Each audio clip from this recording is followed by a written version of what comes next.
సాటి రాదయ్యా, ఎన్ని ఉన్నా నీతో సరి ఏది కాదయ్యా.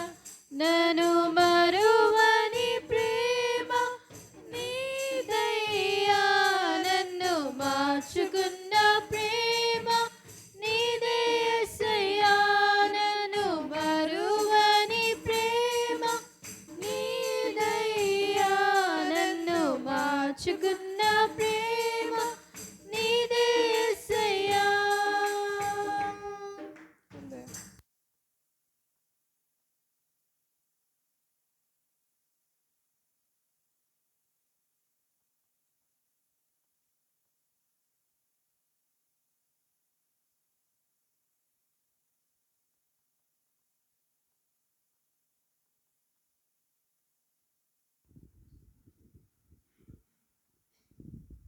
Praise the lord.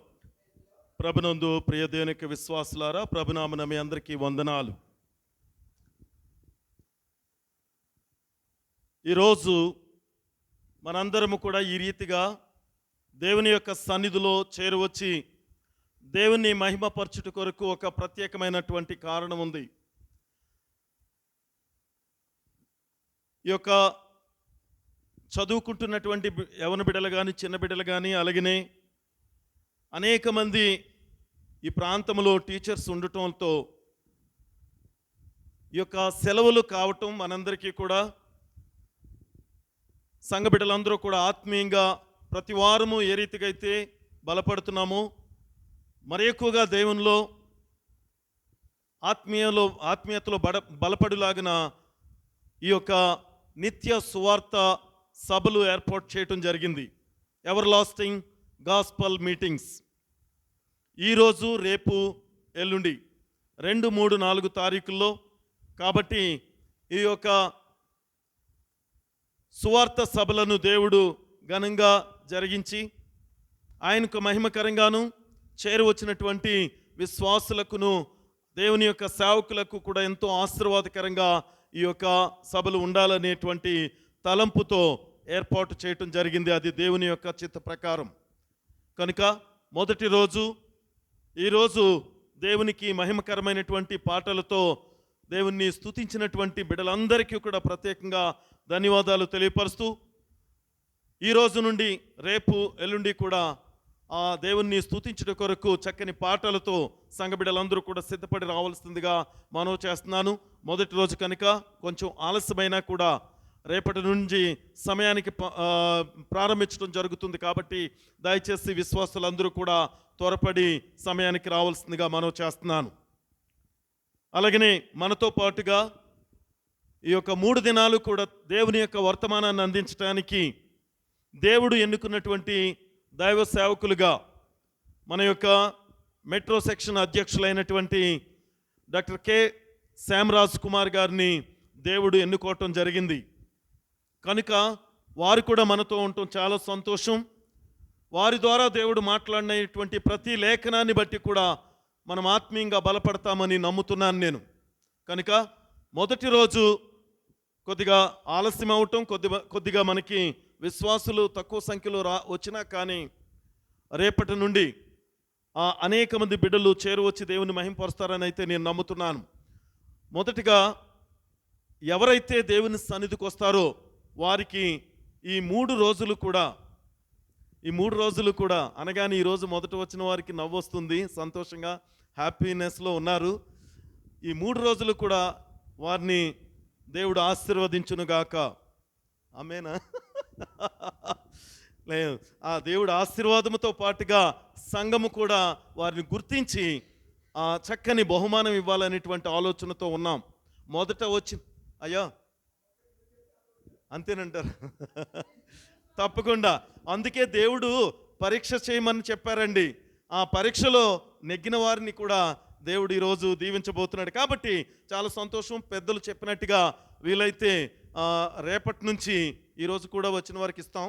రేపటి నుంచి కూడా వచ్చిన వారికి మొదట వచ్చిన ముగ్గురికి ఇస్తామండి. రేపటి నుంచి అయితే ఈరోజు ఒకరైనా మొదట వచ్చిన వారు ఎవరుంటారో వారికి ముగ్గురికి కూడా బహుమతులు ఇవ్వటం జరుగుతుంది. కనుక దయచేసి ఇంకా ఈరోజు వచ్చిన వారు కాకుండా సంఘ బిడ్డలు కాకుండా ఎవరైనా కొత్త వారిని తీసుకొచ్చిన వారికి కూడా బహుమతి ఉంటుంది. రేపటి నుంచి ఆ యొక్క 2 రోజులు కూడా కొత్త వారిని ఎవరినైనా ఒకరిని తీసుకొచ్చిన వారికి బహుమతి ఉంటుంది. కాబట్టి దయచేసి ఈ యొక్క ప్రయత్నం జ్ఞాపకం చేసుకోవాల్సిందిగా మనవి చేస్తూ ఈ మొదటి రోజు దేవునికి మహిమకరంగా జరగాలని ప్రార్థన చేయవలసిందిగా మనవి చేస్తున్నాను. దేవుడు మనందరిని దీవించి ఆశీర్వదించునుగాక.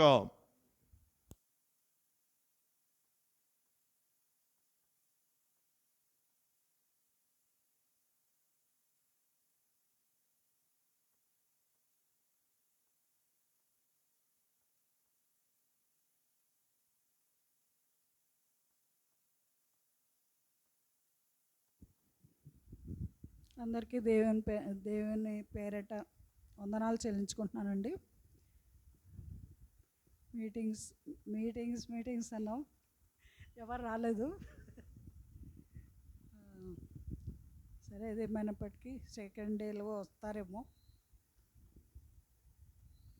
మరి దేవుని వాక్యము మనం ఎక్కువ ఉండాలని, ఇంకా కొత్తవి తెలుసుకోవాలని ఆశతో మా సంఘస్థులు అడిగినామండి. మా పాస్టర్ గారి మాటలు విని మరి మాకు మీటింగ్స్ ఏర్పాటు చేసినందుకు మీకు వందనాలు చెల్లించుకుంటున్నాను.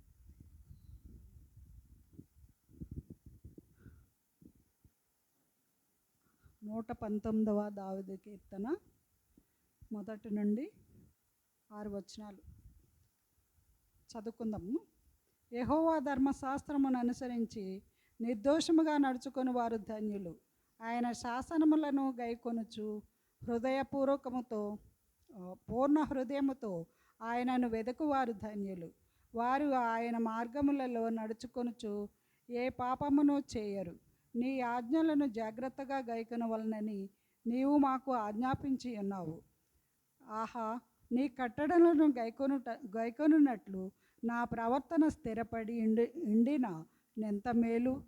నీ ఆజ్ఞలన్నిటినీ నేను లక్ష్యం చేయనప్పుడు నాకు అవమానము కలగనేరదు. దేవుడి చిన్న వాక్యం దీవించును గాక.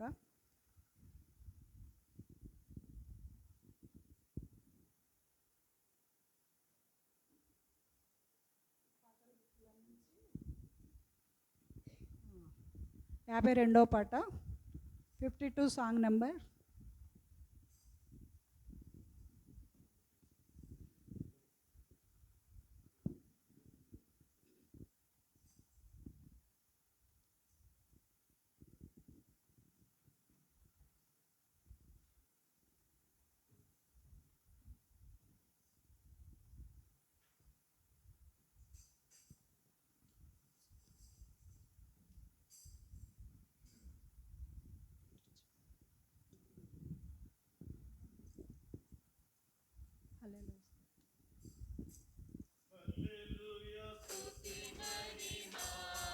ఎల్లప్పుడు దేవుని స్తుతించెదము.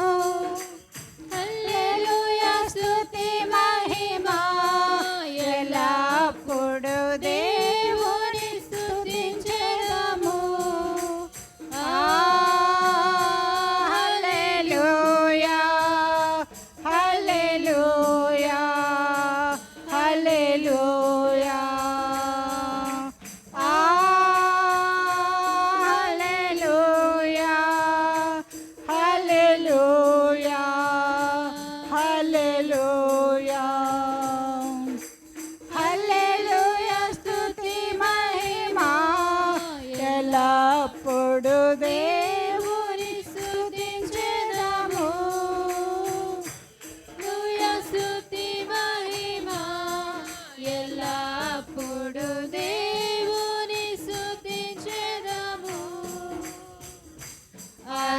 సైన్యములకు అధిపతి అయిన ఆ దేవుని స్తుతించెదము.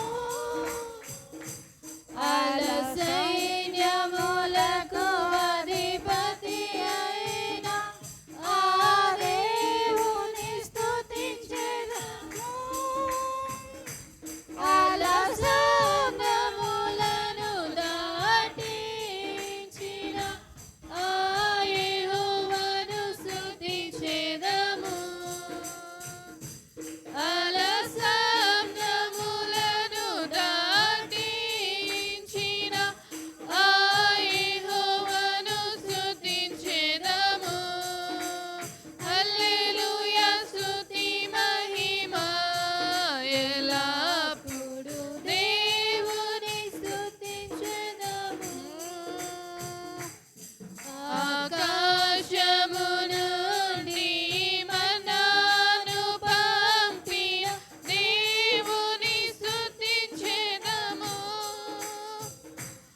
ఆకాశము నుండి మన్నాను పంపిన దేవుని స్తుతించెదము.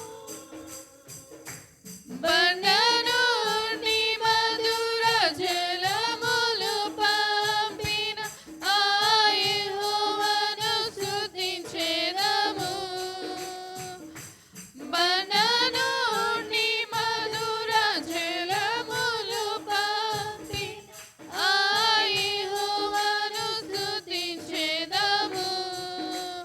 హల్లెలూయా స్తుతి మహిమ ఎల్లప్పుడూ దేవుని స్తుతించెదము.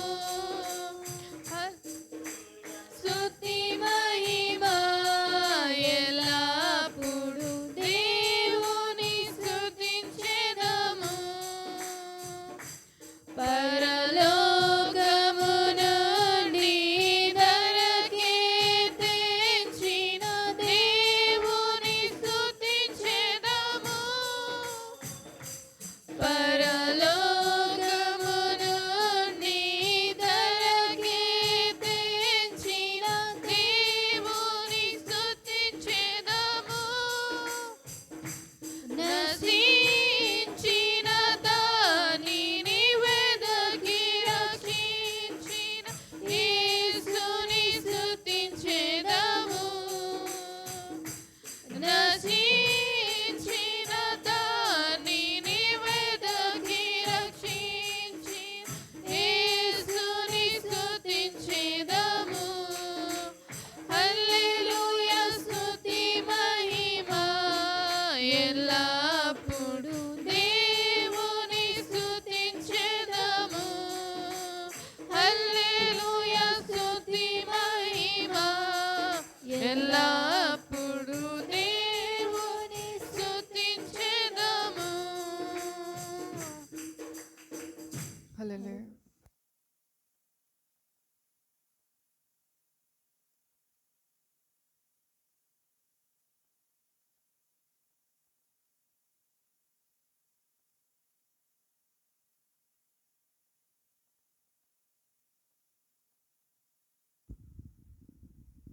కళ్ళు మూసుకున్నట్లయితే ప్రార్థన చేసుకున్నాం. పరిశుద్ధుడా, ప్రేమగల తండ్రి, మీ పరిశుద్ధమైన నామం బట్టి మీకు స్తోత్రములు ప్రభా, స్తోత్రాలు తండ్రి. స్తోత్రం నాయన. ఇదిగోనైనా ప్రభా, మరి వారం ప్రభా, మరి అంతా కూడా ప్రభా, మరి 3 రోజులు మమ్మల్ని అందరినీ, మా సంఘ బిడ్డలందరినీ కాపాడి, అలాగనే మా పాస్టర్లను కాపాడి నా తండ్రి. ఇదిగోనైనా మరి ఈ దినాన ప్రభా, మరి నీ సన్నిధిలో చేరి నిన్ను స్తుతించుకోవడానికి, ఆరాధించుకోవడానికి, కీర్తించుకోవడానికి ప్రభా, అలాగే నాయన మరి నీ వాక్యం వినడానికి ప్రభా చేరి వచ్చిన ప్రతి ఒక్క బిడ్డని పేరు పేరు చెప్పిన దీవించండి, ఆశీర్వదించండి ఆయన. ఇగో రానైన బిడ్డలను త్వరగా రప్పించండి. అలాగే నాయన మరి ప్రభా, మరి ప్రతి ఒక్కరిని తండ్రి ఆరోగ్యం దయచేయండి. ఇదిగోనైనా మరి ఎందు నిమిత్తం అయితే రాలేకుండా అన్నారో మాకు తెలియదు, కానీ ఒకవేళ ఎవరైనా అనారోగ్యంతో ఉన్నట్లయితే ప్రభా వారిని ముట్టండి, స్వస్థపరచండి, ఆరోగ్యం దయచేయండి.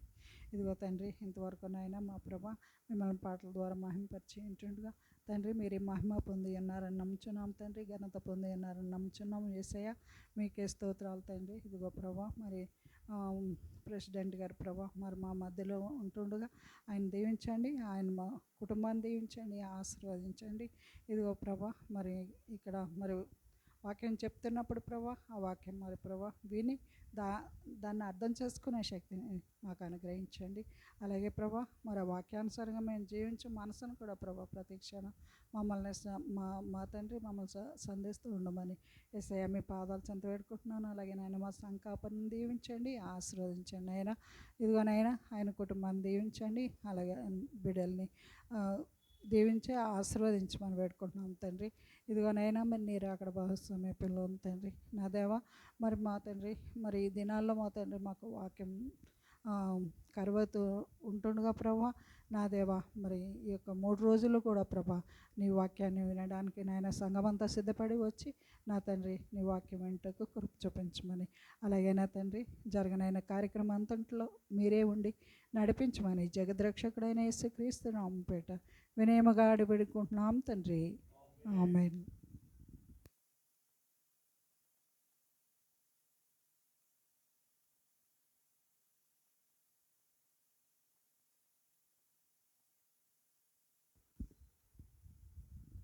ఈ సమయంలో మన మధ్యన ఉన్నటువంటి మన యొక్క సంఘ బిడ్డలు మేరీ గారు వచ్చి పెద్దలు ఒక ప్రత్యేకమైన పాట పాడి దేవుణ్ణి మహింపరచవలసిందిగా ప్రేమపూర్వకంగా వారిని ఆహ్వానిస్తున్నాం. దేవుని యొక్క వాక్య పరిచర్య ముందు ఆ ప్రత్యేకమైన పాటతో దేవునికి మహిమ ఘనత కలుగులాగిన ఈ యొక్క పాట పాడవలసిందిగా ప్రేమపూర్వకంగా వారిని ఆహ్వానిస్తున్నాం.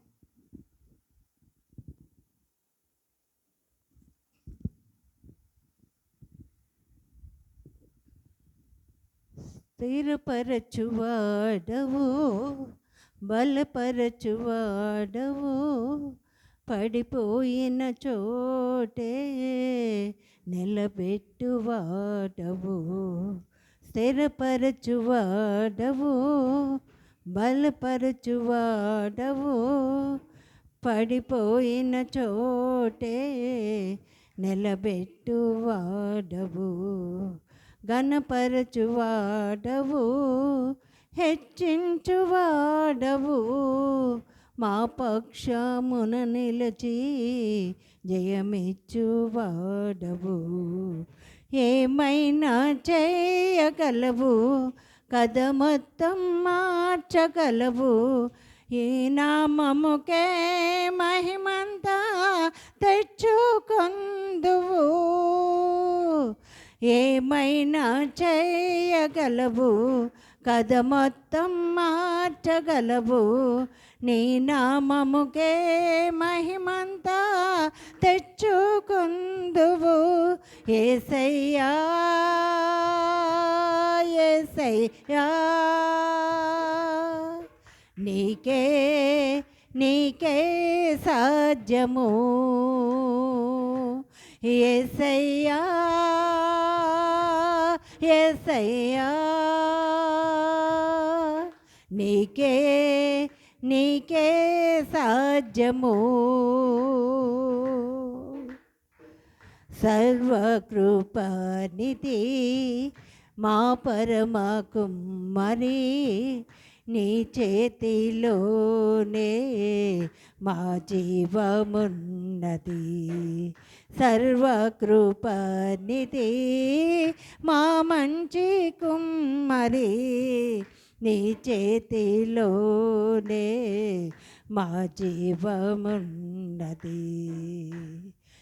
మా దేవా, నీ ఆలోచనలన్నీ ఎంతో గొప్పవి.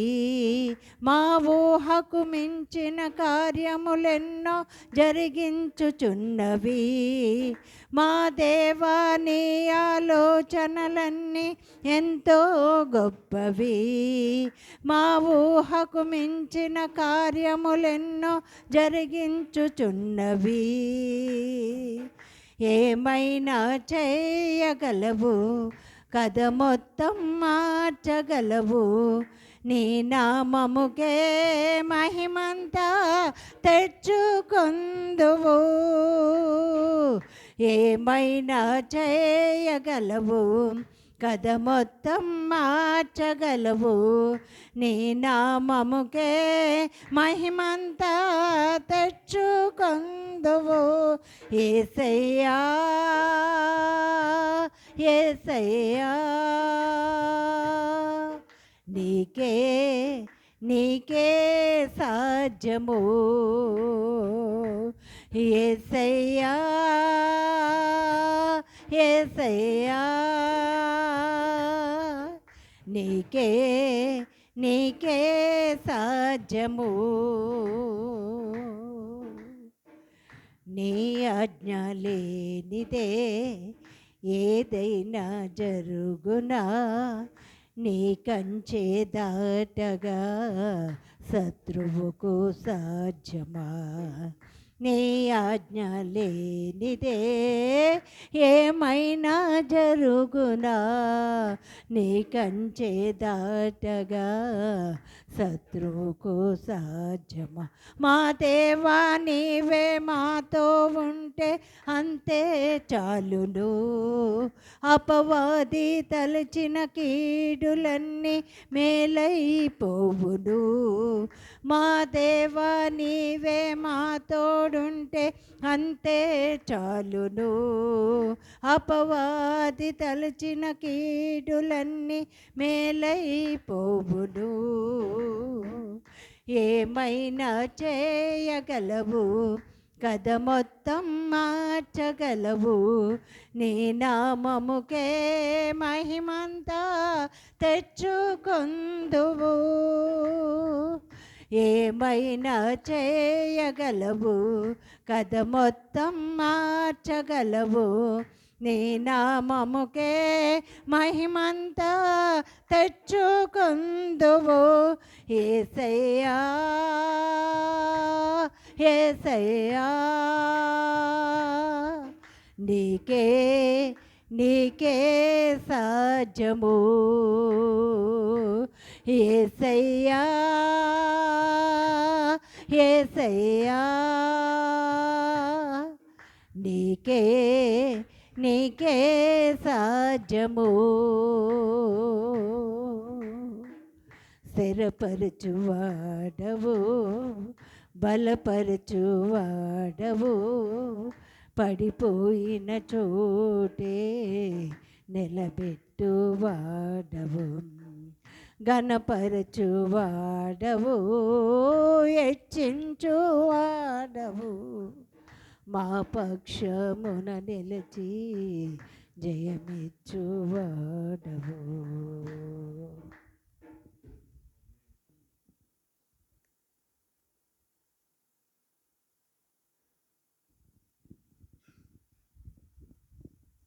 ఆమేన్. చాలా సంతోషం అండి. చక్కని పాట పాడి దేవుని మహింపరిచినటువంటి పెద్దలు మేరీ గారికి ప్రత్యేకంగా ధన్యవాదాలు తెలియపరుస్తున్నాం. దేవుడు వారిని దీవించి ఆశీర్వదించునుగాక. ఓకే, ఈ సమయంలో ఇంకా ఆలస్యం చేయకుండా దేవుని యొక్క పరిశుద్ధ లేఖనములోనికి మనం వెళదామండి. కారణం వీటన్నిటికంటే కూడా చాలా ప్రాముఖ్యమైనది, మనందరినీ కూడా బలపరిచేది, మనందరికీ కూడా ఆ యొక్క జీవ మార్గమై ఉన్నటువంటిది పరిశుద్ధ వాక్యము. కాబట్టి ఈరోజు ఈ 3 రోజులు కూడా దేవుని యొక్క పరిశుద్ధ వాక్యాన్ని మనందరితో పాటు షేర్ చేయబోతున్నటువంటి మనకి దేవుని యొక్క సేవకులు డాక్టర్ కె శ్యామరాజు గారు, హైదరాబాద్ మెట్రో సెక్షన్ అధ్యక్షులు, మనందరికీ తెలుసు. వారి గురించి అయితే ఎక్కువ పరిచయం అవసరం లేదు. కారణం ఏంటంటే వారు ఈ యొక్క హైదరాబాదు మెట్రో సెక్షన్లో ఒక సేవకునిగా, ఒక స్టీవర్షిప్ డైరెక్టర్గా వారు పనిచేసి తరువాత సెక్రటరీగా వేరే ఒక సెక్షన్కి వెళ్ళి మళ్ళీ తిరిగి ఇదే సెక్షన్కి అధ్యక్షులుగా రావటం మనందరికీ తెలుసు. కాబట్టి అప్పటి నుండి పరిచయస్తులుగా ఉన్నటువంటి యొక్క దైవ సేవకులు శ్యామరాజు గారు మనతో ఉండటం సంతోషం. వారికి దేవుడిచ్చినటువంటి గొప్ప జీవిత భాగస్వామి, చక్కని సేవకురాలు పాస్టమ్ గారు, అలాగనే 2 బిడ్డలను, ఒక కుమార్తెను కుమారుణ్ణి దేవుడు వారికి అనుగ్రహించారు. కనుక ఆ కుటుంబాన్ని దేవుడు మెండుగా తన యొక్క సేవలో బలంగా వాడుకోవాలని మనందరం కూడా ప్రార్థనాపూర్వకంగా వారిని ప్రేమపూర్వకంగా ఆహ్వానిస్తున్నాం. దేవుడు వారిని బలపరచునుగాక.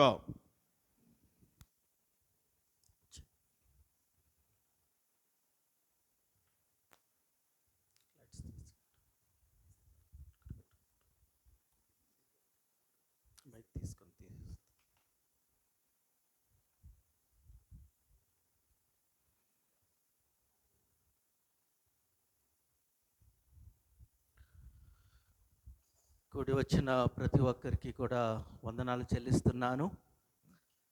మరి మీ అందరినీ కూడా దేవుని యొక్క వాక్యముతో ఈ రీతిగా కలుసుకోవటము దేవుడు నాకు ఇచ్చిన గొప్ప సమయమును నేను భావిస్తున్నాను. మరి 3 రోజులు కూడా కేవలము ఎక్కువ తీసేయండి, బేస్ తీసేయండి. ఈ 3 రోజులు కూడా మనందరము కూడా దేవుని యొక్క సన్నిధానంలో దేవుని యొక్క వాక్యాన్ని ధ్యానం చేయటానికి దేవుడు గొప్ప సమయం ఇచ్చాడని నేను భావిస్తున్నాను. చాలాసార్లు మనం అనుకుంటా ఉంటాము, ఎంతమంది ఉంటే అంత మంచిదని మనం అనుకుంటాం. కానీ నేను ఎప్పుడు కూడా భావించేది ఏంటంటే, వాక్యం మీద శ్రద్ధగా ఉండి ఒకరున్నా పర్వాలేదండి. పెద్ద గుంపుగా ఉండి వాక్యం మీద ధ్యాస లేకుండా వచ్చి కూర్చున్నాము అని అంటే దానికి అంత విలువ ఉండదు. మరి ఈ సాయంకాల సమయమందు మన మధ్యలో కొంతమంది ఊరెళ్ళినప్పటికీ, కొంతమంది వేరే వేరే కారణాల వల్ల పనుల్లోనికి వెళ్ళినప్పటికీ దేవుడు మనకు గొప్ప సమయం అనుగ్రహించారు. దేవుడు మనల్ని ఆశీర్వదిస్తాడని మనస్ఫూర్తిగా కోరుకుంటున్నాను. మరి ఒక ఆదివారము మీ మధ్యకు సెక్షన్ వారందరూ కూడా వచ్చి ఒక కార్యక్రమం చేయాలని ఒక ఆలోచన ఏర్పాటు చేసుకున్నప్పుడు, దాంతోపాటు మరి ఒక ప్రాముఖ్యమైన కార్యక్రమము ఈ యొక్క నిత్య సువార్త ఉజ్జీవ సభలు కూడా ఏర్పాటు చేసుకుని దాని యొక్క ముగింపుగా ఆ కార్యక్రమము పెట్టుకుంటే బాగుంటుందని మరి తలంపు, మీ అందరూ కూడా దాన్ని ఏకీభవించినందుకు ప్రత్యేక రీతిలో వందనాలు చెల్లిస్తున్నాను. ఈరోజు దేవుని యొక్క వాక్యమును ధ్యానం చేసుకోకముందు మరొకసారి దేవునికిని మరి పాస్టర్ గారికిని మీకు మీ కుటుంబాలకును మన యొక్క సంఘానికి ప్రత్యేకమైన వందనాలు చెల్లిస్తున్నాను. సమయము మరి అవుతుంది, దానికోసం మనం పట్టించుకోవద్దు. దేవుడు మనతో మాట్లాడి అతి త్వరలోనే మన యొక్క గృహాలకి మనల్ని చేరుతారని విశ్వసిస్తున్నాను. దేవుని యొక్క వాక్యంలోకి వెళ్ళకముందు మనందరం కూడా తలలు వంచుకుని ప్రార్థన చేసుకుందాం. మరి చక్కని పాట పాడి మనందరినీ కూడా దైవ సమయముకు తీసుకొచ్చిన మరి అమ్మగారికి ప్రత్యేకంగా వందనాలు చెల్లిస్తున్నాను. ప్రార్థన చేసుకుందాము. మమ్మల్ని మిక్కిలిగా ప్రేమిస్తున్న మా ప్రియ పరలోకమందున మా తండ్రి, మాకిచ్చిన యొక్క సమయమును బట్టి మీకు వందనాలు చెల్లించుకుంటూ మీ కృపతో మమ్మల్ని బలపరిచినందుకు వందనాలు చెల్లిస్తున్నాము ప్రభా. ఈ రాత్రి వేళ సమయంలో మాతో మాట్లాడటానికి మీరు సిద్ధంగా ఉన్నారు ప్రభా. మేము వినటానికి సిద్ధముగా ఉండి ఉన్నాము కనుక మీ ఆత్మ వర్షము మా మీద కుమ్మరించి సాతాను వచ్చి శోధించకుండా ప్రభా, మా తలంపులన్నీ కూడా మీ మీద మేము ఏర్పాటు చేసుకుని మీరు మా కోసము సిద్ధపరిచిన వాక్యము, మీరు మా కోసము ప్రభా పలికే మాటలను మేము వినటానికి మాకు ధన్యతను అనుగ్రహించి, కనపడుతున్నది నేను కాదు కానీ ప్రభా, నా ద్వారా మీ సిలువ మాటలు మా అందరికీ కూడా కలుగు చేయటానికి నన్ను ఒక చిన్న సాధనముగా వాడుకుని మీ పరిశుద్ధాత్మతో మమ్మల్ని ఆశీర్వదించి అభిషేకించి కాపాడతారని యేసు నామమున అడుగుతున్నాము తండ్రి, ఆమేన్. ఈ యొక్క కూటాలను ఏర్పాటు చేస్తున్న సమయంలో మరి లాస్ట్ టైం మేడం చెప్పిన రీతిగా నిర్మల గారు వెళ్ళిపోతున్నప్పుడు ఒక మాటను వారు వ్యక్తం చేశారు. ఒక అంశం మీద మనం 3 రోజులు కూడా మాట్లాడుకుంటే బాగుంటుంది అని అన్నప్పుడు నేను నవ్వి, సమయం ఎప్పుడొస్తుందో అని నేను అనుకున్నాను, కానీ ఇంత త్వరితముగా ఈ యొక్క సమయము దేవుడు మనకి అనుగ్రహిస్తాడని నేను అనుకోలేదు. అయినప్పటికీ ఈ 3 రోజులు కూడా ఒక ప్రాముఖ్యమైన అంశం మీద మనం వెళ్తూ ఉంటాము. ఆ యొక్క అంశమును మనము దాన్ని డివైడ్ చేసుకుని మనందరికీ కూడా అవసరమైన మాటలను మనం ధ్యానము చేసుకుంటూ మనం ముందుకు వెళ్తున్నాము.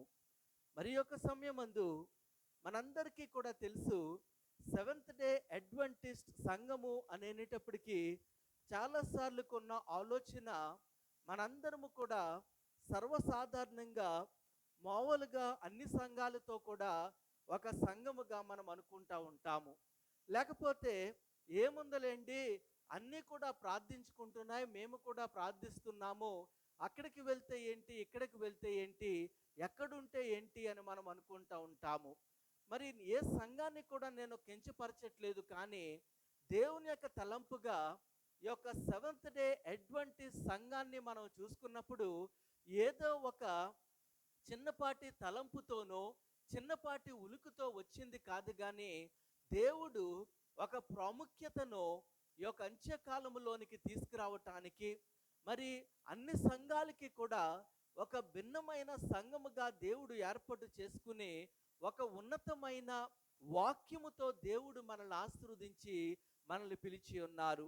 సర్వసాధారణంగా ఏ సంఘ పరిచర్యమైనా మనం అడిగినప్పుడు ఎందుకు మీ సంఘము స్థాపించబడిందని చెప్పినప్పుడు వారు ఒక ఆలోచన చెప్తారు, ఒక దర్శనము చెబుతారు, ఒక మాటను చెప్పి ఈ ప్రేరేపణ ద్వారా నేను పాస్టర్ని అవ్వగలిగాను, ఈ ప్రేరేపణ ద్వారా నేను సంఘాన్ని స్థాపించాను అని చెప్తా ఉంటారు.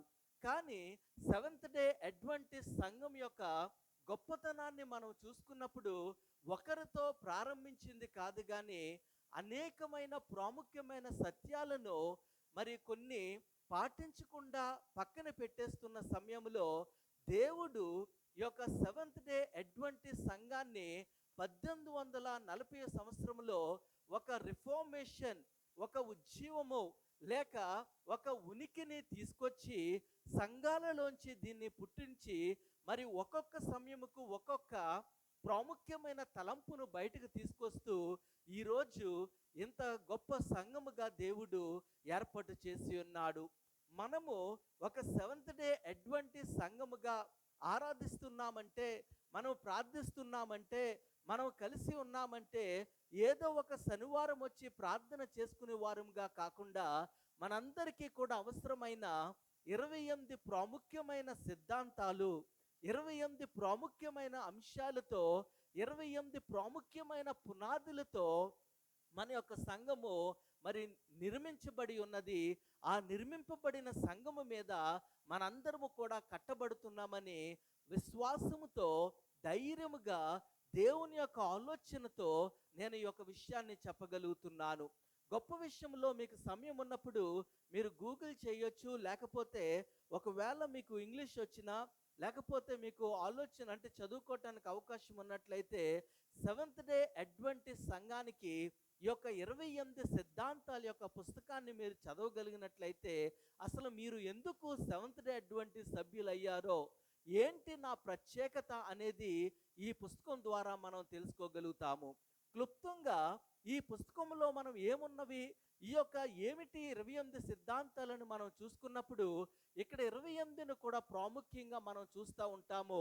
మనము ఈ యొక్క 28 కూడా వేరే సంఘాలతో పోల్చి చూసినప్పుడు పరిశుద్ధ లేఖనములోనే ఒక పునాదిగా ఏర్పాటు చేసుకుని దాని మీద మనము కట్టబడి దాని సత్యమును బట్టే ఈ కథ చెప్పో ఆ కథ చెప్పో ఇది జరిగింది అది జరిగిందని కాకుండా కేవలము సోలా స్క్రిప్టా మరి కేవలము పరిశుద్ధ లేఖనమును ఆధారము చేసుకుని మనము ఉనికినిలో ఉన్నామని గర్వంగా ధైర్యంగా చెప్పుకునే పరిస్థితిలో మన పూర్వీకులు మన యొక్క సంఘాన్ని స్థాపించగలిగి ఉన్నారు.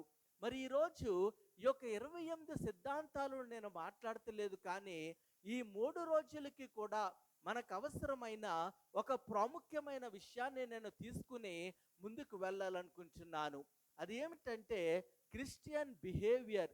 22ది ప్రాముఖ్యమైన సిద్ధాంతాన్ని ఈ 3 రోజులు కూడా మనం తీసుకుంటున్నాము. ఈ యొక్క క్రైస్తవ ప్రవక్తన అని యొక్క 22వ సిద్ధాంతమును మనం చూసుకున్నప్పుడు సర్వసాధారణంగా ఏ పనివారైనప్పటికీ, ఏ కంపెనీలో పనిచేస్తున్నప్పటికీ వారు ఆ కంపెనీలో ఉంటున్నప్పుడు వారికి ఒక ప్రవక్తన వారికి కావాలి. వారి యొక్క ఉనికిని ఒకటి వారికి ప్రత్యేకంగా ఉండాలి. వారు ఒక కంపెనీలో పనిచేస్తున్నప్పుడు ఇష్టాసారంగా ఉంటే ఊరుకుంటారంటారా?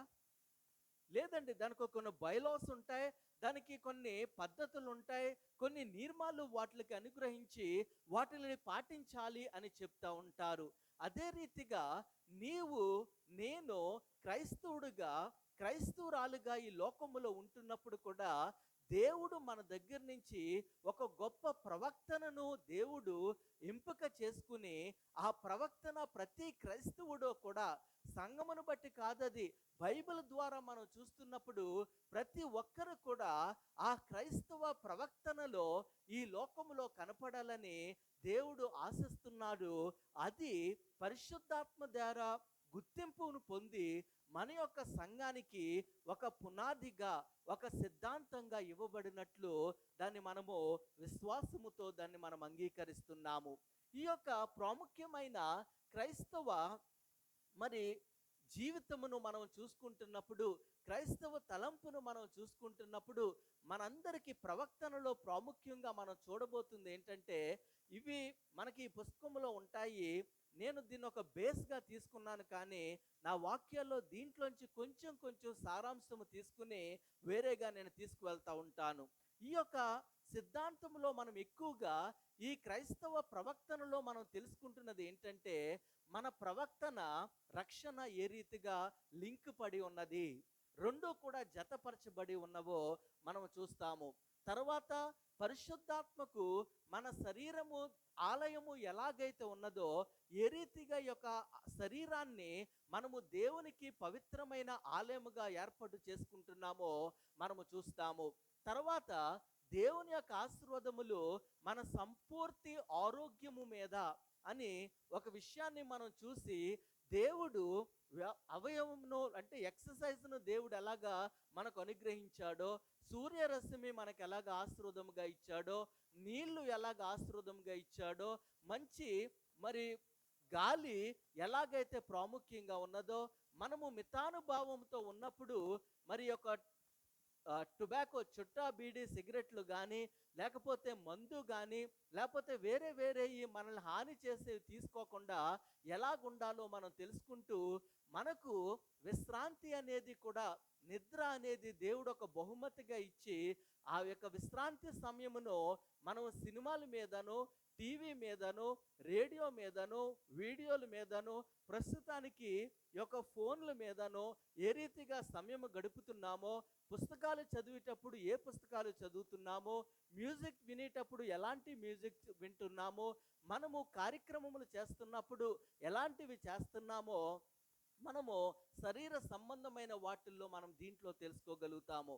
తర్వాత మనం తీసుకుంటున్న ఆహారము, దాని సరిపడా పోషకాలు అన్నీ కూడా శరీరానికి ఇస్తున్నామా లేదా, లేక ఈ శరీరమును దేవుని యొక్క ఆలయముగా మనం గుర్తించినప్పుడు మరి పవిత్రమైనగా అపవిత్రమైన ఆహారాలు రెండుగా దేవుడు విభజించి పరిశుద్ధ లేఖనములో పెట్టినప్పుడు వాటిలను మనం సరిగ్గా తీసుకుంటున్నామా లేదా ఆలోచనను కూడా మనకి తీసుకొస్తూ ఉంటుంది.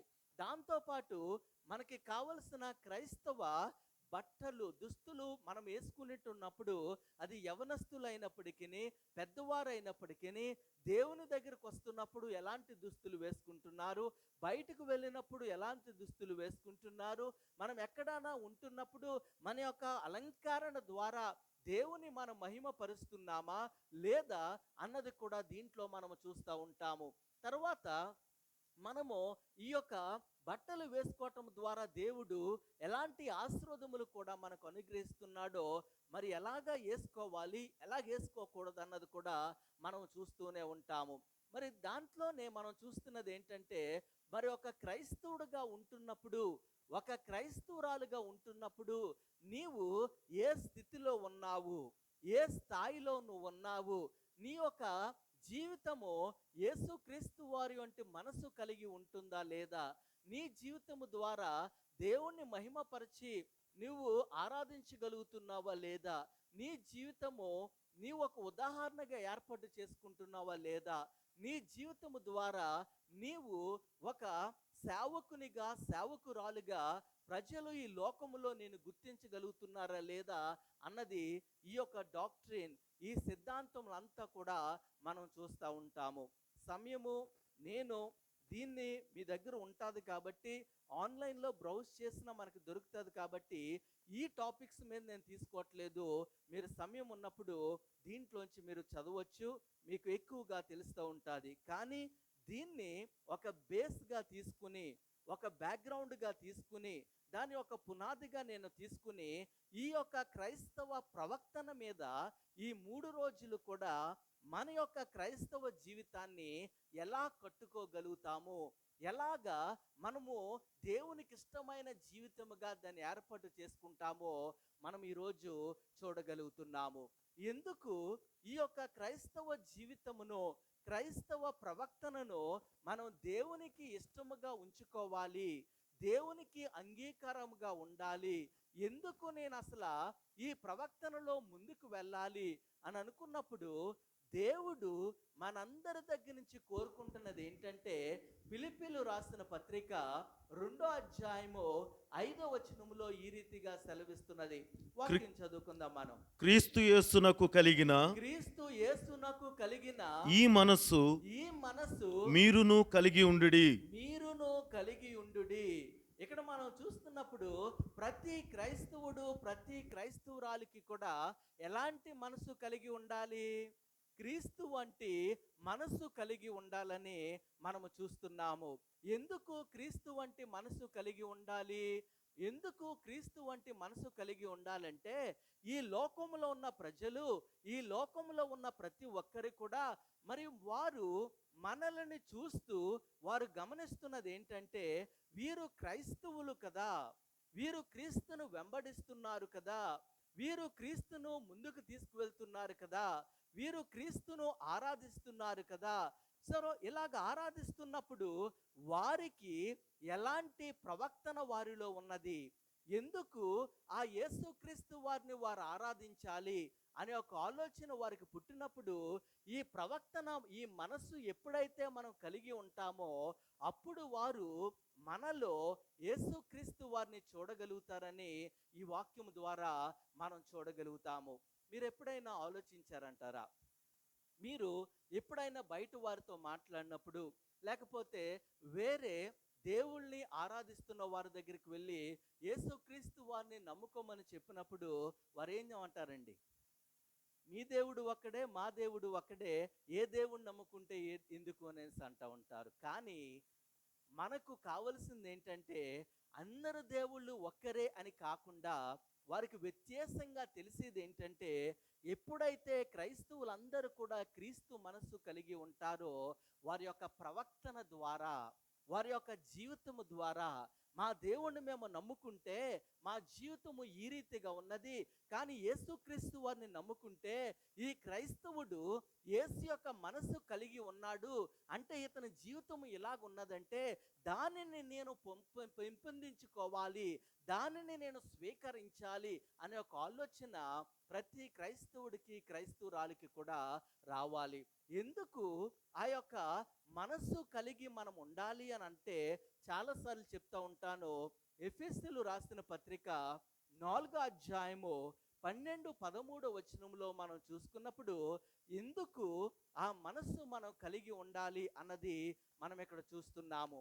అనగా క్రీస్తునకు కలిగిన సంపూర్ణతకు సమానమైన సంపూర్ణత కలవారు మగున వరకు ఆయన ఇలాగూ నియమించెను. ఇక్కడ వాక్యములో మనం చూస్తున్నప్పుడు మనకు అర్థమవుతుంది ఏంటంటే, ఎందుకు యేసుక్రీస్తు వారు మనసు కలిగి మనం ఉండాలి అని అంటే, అనగా క్రీస్తునకు కలిగిన సంపూర్ణతకు సమానమైన సంపూర్ణత కలవారు మగు వరకు. యేసుక్రీస్తు వారు సంపూర్ణతగా ఉన్నాడు, నువ్వు లేకపోయినా పర్వాలేదు, నేను పరలోకానికి తీసుకెళ్ళిపోతాను అనట్లేదు దేవుడు. మీకు అర్థం కాకపోతే సమయం ఇస్తాం, మరొకసారి చదువుదాం. మనం చాలా ప్రాముఖ్యం. ఎందుకు ఈ క్రైస్తవ ప్రవక్తనను మనం జ్ఞాపకం చేసుకోవాలంటే, యేసుక్రీస్తు వారి యొక్క మనస్సును మనం కలిగి ఉండాలి. ఆ మనస్సును ఎందుకు మనం కలిగి ఉండాలంటే, ఆయన సంపూర్ణుడు కనుక. ఆయన ఈ పాపమును అతని మీదకు వేసుకున్నప్పటికీ పాపములో పడిపోకుండా ఆయన దేవుని కుడిపార్శ్వన కూర్చుని పాపము లేనివాడుగా ఉంటూ మన కోసము చనిపోయి, మనము కూడా అదే రీతిగా తన యొక్క సంపూర్ణతలోనికి వచ్చే వరకు కూడా ఆ సంపూర్ణతను దేవుడు మనకు అనుగ్రహిస్తున్నట్లు మనం చూడగలుగుతున్నాము. ఈరోజు ఒక ఉదాహరణగా చెప్తున్నాను, గర్వపడే చెప్పట్లేదు, కానీ ఒక ప్రెసిడెంట్కి అతనికి ఉన్న హోదాను మనం చూసుకున్నప్పుడు తన యొక్క జీవిత విధానాన్ని బట్టి తన ప్రెసిడెంట్ అని గౌరవిస్తారు. అల్లరి చేస్తున్న చిల్లర చేస్తుంది వేస్తే వస్తుంది అంటారా? లేకపోతే ఒక పాస్టర్ను మనం గౌరవిస్తున్నామంటే తన యొక్క ప్రవక్తనను బట్టి మనం అతనికి గౌరవిస్తూ ఉంటాము. లేకపోతే ఒక సభ్యురాలుని కానీ సభ్యుని కానీ ఒక క్రైస్తుని అతనిలో చూసినప్పుడు తన యొక్క గౌరవం ఒకలాగా ఉంటుంది. ఆ క్రీస్తు అతనిలో కనపడకపోయినట్లయితే ఆ గౌరవం వేరేగా ఉంటుంది. ఇక్కడ మనం చూస్తున్నప్పుడు ఈ క్రైస్తవ ప్రవక్తనలో మనం నేర్చుకుంటున్నది ఏంటంటే, క్రీస్తు యొక్క మనస్సు మనకి ఎందుకు కలిగి ఉండాలంటే, మనము క్రీస్తు యొక్క మనస్సు కలిగినప్పుడు ఆ సంపూర్ణతకు ఆయన మనల్ని తీసుకువెళ్ళటానికి ఆయన ఇష్టపడుతున్నట్లు మనం చూడగలుగుతున్నాము. దేవుని యొక్క ప్రాముఖ్యంగా ఈరోజు ఈ మొట్టమొదటి రోజు మనం నేర్చుకుంటున్న ఈ క్రైస్తవ ప్రవక్తనలో మొట్టమొదటి అంశము ఈ రోజు చూస్తున్నప్పుడు ఏంటంటే, దైవిక జీవితాన్ని గడపటము, లేకపోతే జీవించటము. మనకు ఎలాగైతే వాడుక భాష ఉంటుందో మనం ఆ రీతిగా తీసుకుందామండి. ఇక్కడ మనం చూసుకున్నప్పుడు దైవిక జీవితాన్ని గడపటము, లేకపోతే జీవించటము అని మనము చూస్తున్నాము.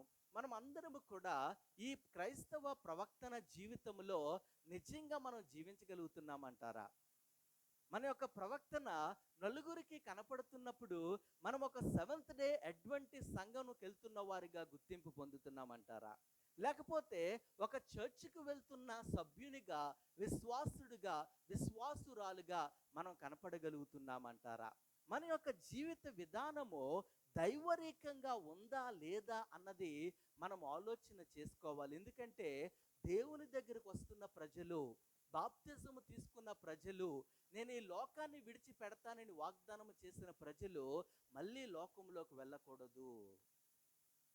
నువ్వు లోకంలో ఉండిపోయి సత్యములు తెలియకుండా ఉండిపోయినా పర్వాలేదు, కానీ సత్యాన్ని మనం తెలుసుకుని సత్యమును పాటిస్తున్నామని చెబుతూ అసత్యములో మనం జీవించామంటే అది నునువెచ్చ జీవితం అవుతుంది. దేవుడు మనల్ని ఉమ్మిని వేస్తానని బయటికి సత్యముగా దేవుడు చెప్తున్నాడు. మరి ఈరోజు ఈ దైవకమైన జీవితాన్ని మనం చూస్తున్నప్పుడు లోకంలో ఎంతమంది ఉన్నప్పటికీ మనం ప్రత్యేకంగా కనపడతా ఉండాలి.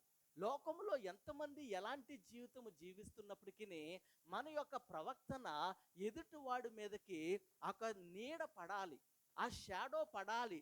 మన యొక్క ప్రవక్తను చూసినప్పుడు వారు కదిలింపబడి ఏంటి జీవితము, వీరికి ఎలా కలిగింది అని వారు తెలుసుకుని ఆకర్షవంతులైనట్లు మనం ఎప్పుడైతే జీవించగలుగుతామో అప్పుడు మనం ఈ యొక్క దైవరికము లేని లోకములో మనం జీవించినా కానీ దైవరికంగా జీవించటానికి దేవుడు మనకి సహాయం చేస్తాడని మనం చూడగలుగుతున్నాము.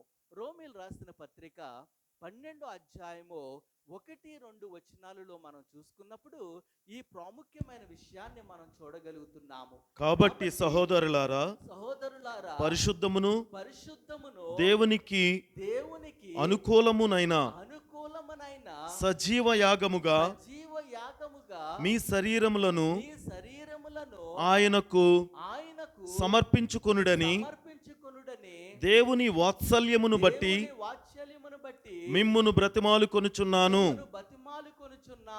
ఇట్టి సేవ మీకు యుక్తమైనది. ఇక్కడ మనం చూసుకున్నప్పుడు మన శరీరములను ఎలా సమర్పించుకోమంటున్నాడు? సజీవ యాగముగా, పనికిరాని జీవితముగా జీవించి పనికిరాని శరీరముగా దేవుడు సమర్పించుకోమని చెప్పట్లే. ఒకవేళ అలాగున్నా కానీ నా దగ్గరికి రాని నిన్ను బాగు చేస్తాను. అందుకనే ప్రయాసపడి భారం వస్తున్న సమస్త జనులారా నా యొద్దకు రండి, నేను నీకు విశ్రాంతి కలుగ చేస్తానంటే నువ్వు అక్కడ ఉండిపోమని దేవుడు చెప్పట్లేదు. నీ ప్రవక్తన నీ జీవితంలో నువ్వు ఈ లోకములో ఉండిపోనే రీతిగా కాకుండా నువ్వు మారటానికి నా దగ్గరికి రా. నువ్వు మారి రావటం కాదు, నువ్వు మారటానికి నా దగ్గరికి వచ్చినట్లయితే నీ శరీరాన్ని నేను తీసుకుని నేను నీకు బాగు చేస్తానని దేవుడు చెప్తున్నట్లు మనం చూడగలుగుతున్నాము. అయితే ఈ యొక్క జీవితము ఈ లోకములో మనం జీవిస్తున్నప్పుడు మనకు 3 ప్రాముఖ్యమైన విషయాలు చాలా ప్రాముఖ్యమండి. ఏంటండి? 3. when we are living a godly life in this world, మనము దైవరికమైన జీవితం ఈ లోకములో మనం జీవిస్తుంటే 3 ప్రాముఖ్యమైన విషయాలు మనకు అవసరము. ఆ 3 ఏంటో మనం క్లుప్తంగా తెలుసుకుని మనం ఈరోజు వాక్యాన్ని మనం ముగించుకుంటాం. అర్థమవుతుందా? అర్థం కావట్లేదా? ఫాలో అవుతున్నారు కదా?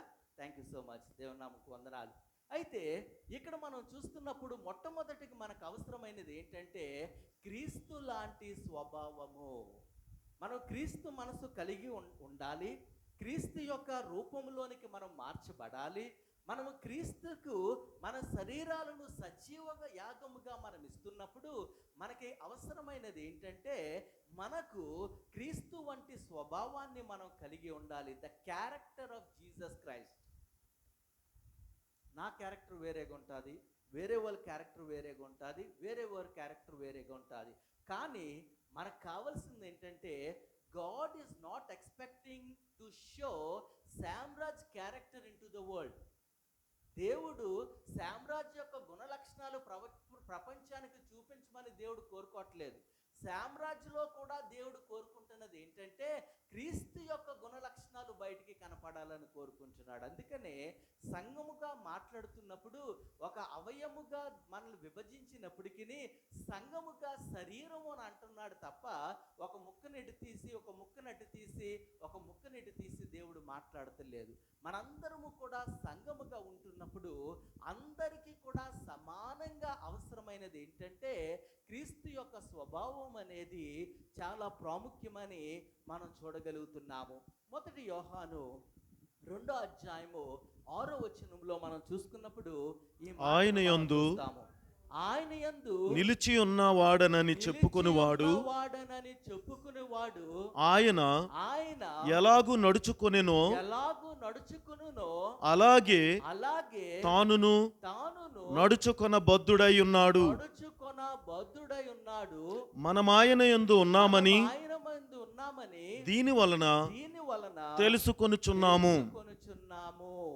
మనందరము కూడా ఈ క్రైస్తవ ప్రవక్తనలో మనం ముందుకు వెళ్తున్నప్పుడు మనందరము కూడా ఈ యొక్క జీవితంలో యేసుక్రీస్తు వారి యొక్క పోలి మనం జీవిస్తున్నప్పుడు మన యొక్క గుణ లక్షణాలు ఎప్పుడు కూడా ఎలాగుండాలంటే ఆయన మనకన్నా ముందు ఎలాగైతే నడిచారో, ఆయన ఎలా నడిచాడండి?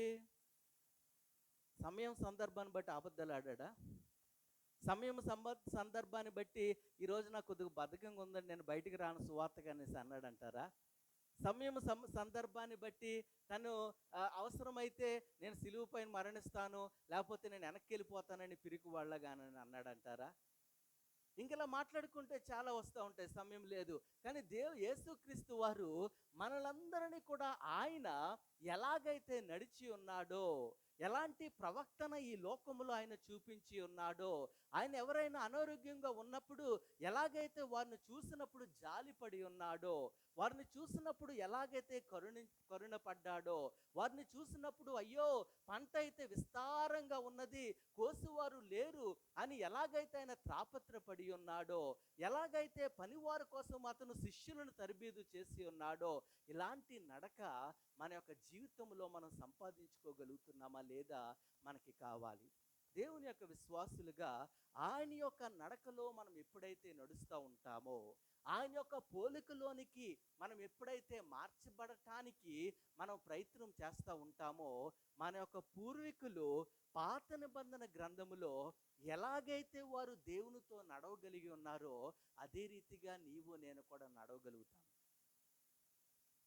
ఒకవేళ మనము మన యొక్క ప్రవక్తనలో మనం సరిగ్గా లేకపోయినట్లయితే, మన యొక్క ఆలోచనలో మనం సరిగ్గా లేకపోయినట్లయితే, మన యొక్క జీవిత విధానంలో మనం సరిగ్గా లేకపోయినట్లయితే ఆయన యొక్క రూపాన్ని మనం దాల్చుకోవటంలో, ఆయన యొక్క రూపాన్ని మనం స్వీకరించటంలో మనం విఫలమైపోయే పరిస్థితి ఉంటుంది. కాబట్టి జాగ్రత్తగా ఉండమని దేవుడు మన దగ్గర నుంచి కోరుకుంటున్నాడు.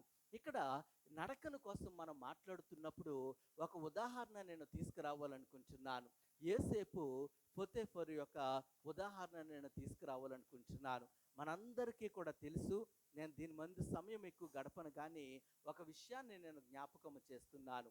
యోసేపు పోతీఫరు యొక్క కథ మనం చూసినప్పుడు యోసేపు ఈ దీన స్థితిలోంచి, అంటే తండ్రి దగ్గర ఉన్నప్పుడు ఒక గొప్ప స్థితిలో ఉన్నప్పటికీ తన యొక్క సహోదరుడి చేతిలో ఎప్పుడైతే వెళ్ళాడో అతనిలో గుంటలో పడేయటమే కాకుండా ఇస్మాయేలీలకు అమ్మేసిన తర్వాత ఇస్మాయేలీలందరూ కూడా ఆయనను మరి యొక్క ఐగుప్తు దేశానికి తీసుకురావటము, ఐగుప్తు దేశంలో మరి ఈ యొక్క యోసేపును పోతీఫరు రాజుగారి దగ్గర ఉన్న అతను కొనుక్కోవటము, తన ఇంట్లో పెట్టుకోవటము, దేవుడు అతనిని ఏ రీతిగా ఆశీర్వదించి ఉన్నాడో మనందరికీ కూడా తెలుసు.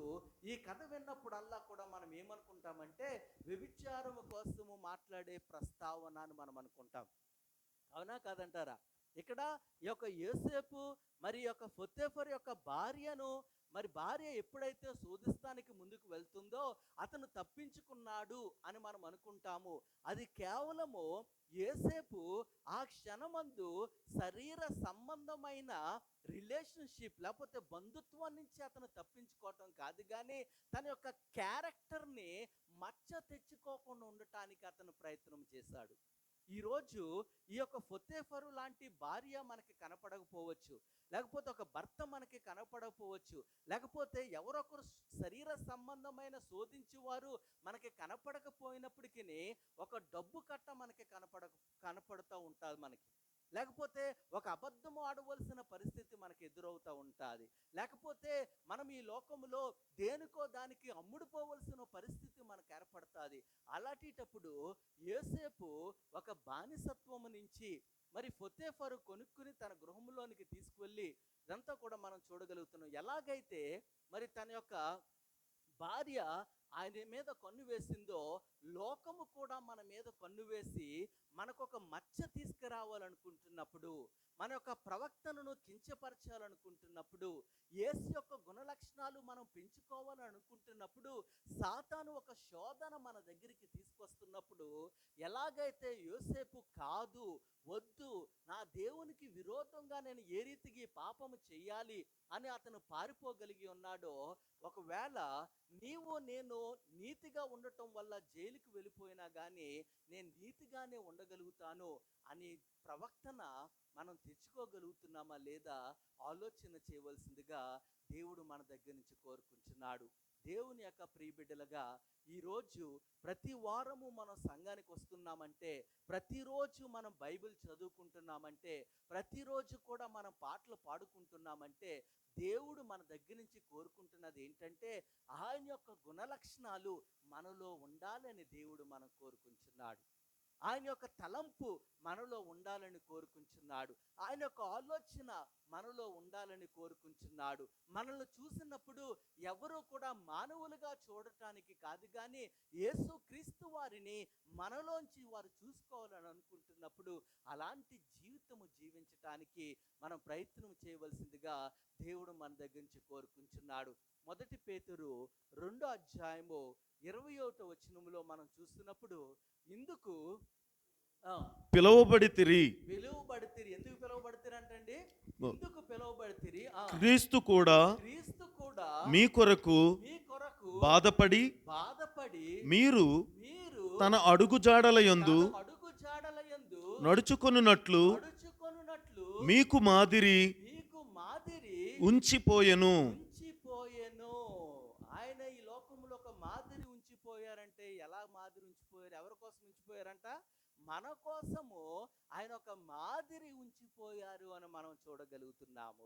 ఎంతమంది నాకు సమాధానం చెప్పొద్దు, కానీ క్రీస్తు యొక్క జీవితమును అర్థం చేసుకోగలిగామండి మనం? నాకు సమాధానం చెప్పొద్దండి. ఈరోజు దేవుడు నాతోనే మాట్లాడుతున్నాడు.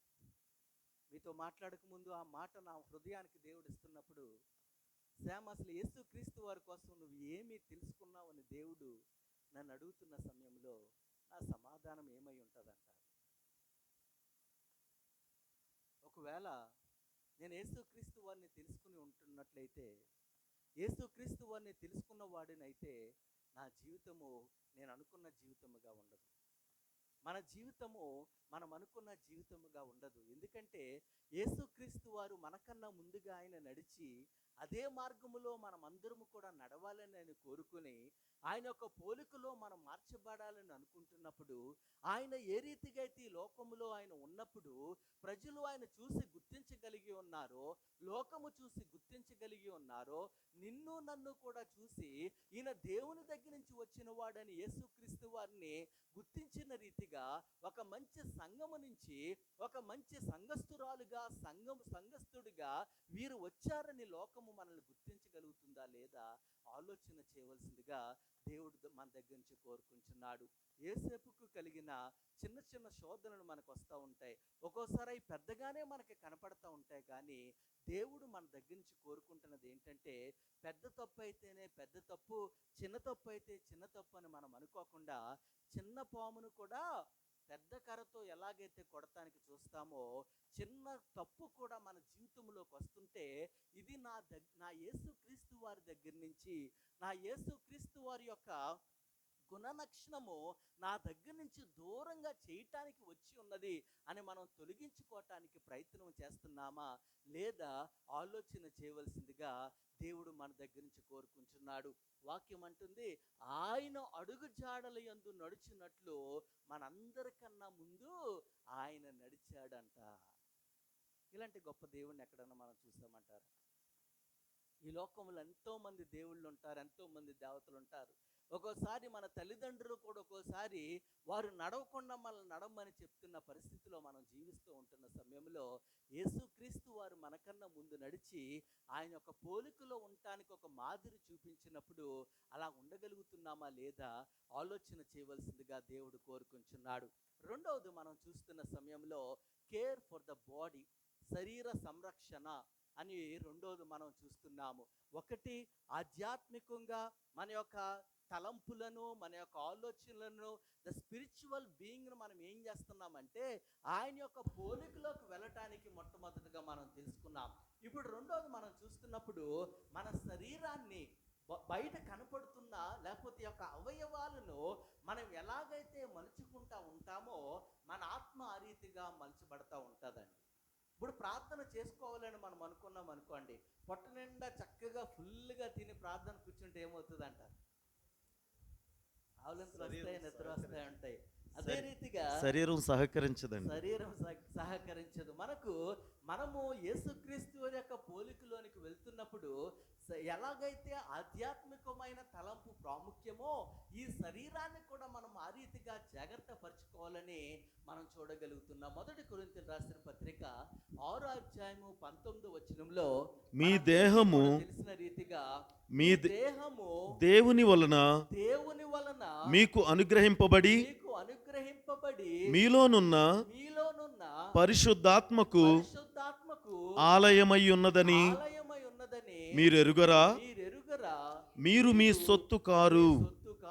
మనందరికీ కూడా తెలిసి వాక్యములో మనం చూస్తున్నప్పుడు మన యొక్క శరీరాన్ని ఎవరికి ఆలయముగా దేవుడు ఏర్పాటు చేసుకున్నాడండి? పరిశుద్ధాత్మకు దేవుడు ఆలయముగా ఏర్పాటు చేసుకుని, రోమీయులకు రాసిన పత్రికలో మనం చూస్తాము, ఈ యొక్క ఆత్మ దేవునికి ఎలా ప్రార్థన చేయాలో ఈ యొక్క ఆత్మకు తెలియదు కనుక, ఈ ఆత్మకు పరిశుద్ధాత్మ తోడై ఉండి ఉచ్చరింపలేని మాటలు మనం మాట్లాడలేము కనుక, ఆ పరిశుద్ధాత్మ మన హృదయములో, మన శరీరములో, మన యొక్క జీవితం అంటే ఈ యొక్క శరీరం అనే ఆలయములో ఉండి ఆ దేవునికి ప్రార్థన చేయటానికి సహకరిస్తున్నట్లు మనం చూడగలుగుతున్నాము. అంటే దానికి మనం చూస్తున్నప్పుడు ఒక ఉదాహరణ నేను తీసుకోవాలనుకుంటున్నాను. దానియేలు తన యొక్క స్నేహితులు. దానియేలు 1వ అధ్యాయంలో మనం చూసుకున్నప్పుడు, నెబుకద్నెజరు ఈ యొక్క యెరూషలేము మీద ఆయన దండెత్తినప్పుడు ఆయన 3 సార్లు ఈ యొక్క యెరూషలేము నుంచి మరి అక్కడ ఉన్న వారిని బానిసలుగా తీసుకురావటం జరిగింది. అలాగే ఎప్పుడైతే బబులోను నుంచి నెబుకద్నెజరు యెరూషలేముకు వెళ్ళి మొత్తం అంతా కూడా ఆయన చుట్టుముట్టేసి, ఆ తర్వాత అక్కడ ఉన్న వారందరినీ కూడా నాశనము చేసి, దేవాలయమును కూడా అతను పడగొట్టేసి, దేవాలయంలో ఉన్న సామానంతా కూడా బంగారముతో కూడినవన్నీ కూడా అతను తీసుకొచ్చి తన యొక్క సామానులు దేవతల సామానులో పెట్టేసి, అక్కడున్న వారందరినీ కూడా బానిసలుగా తిరిగి బబులోను దేశానికి తీసుకొచ్చినట్లు మనందరికీ కూడా తెలుసు. వారిని తీసుకొచ్చినప్పుడు మరి నెబుకద్నెజరు అక్కడున్న ఒక నపుంసకుడికి, లేకపోతే రాజుగారికి ఆహారం అందించే ఒక అతని దగ్గరికి అతను తీసుకొచ్చి అతనికి చెబుతాడు, ఇదిగో నేను తీసుకొచ్చిన వారిలో నువ్వు తెలివైన వారిని, సౌందర్యంగా ఉన్న వారిని, అందముగా ఉండి తెలివి జ్ఞానములతో ఉన్న వారికి కావలసినవన్నీ కూడా నువ్వు 3 సంవత్సరాలు పెట్టాలకి. ఎన్ని సంవత్సరాలు? 3 సంవత్సరాలు పెట్టి వారిని నా నగరముకు ప్రధానులుగా చేయమని చెప్పినప్పుడు, షడ్రకు, మేషకు, అబేద్నెగో వీరి పేర్లు అక్కడ వేరేగా ఉన్నప్పటికీ వీరి యొక్క దానియేలు వీరందరూ కూడా, అబ్బా మనకు ఇప్పుడు వరకు దొరకలేని ఆహారము దొరికిందని సంతోషించారంటారు వాళ్ళు.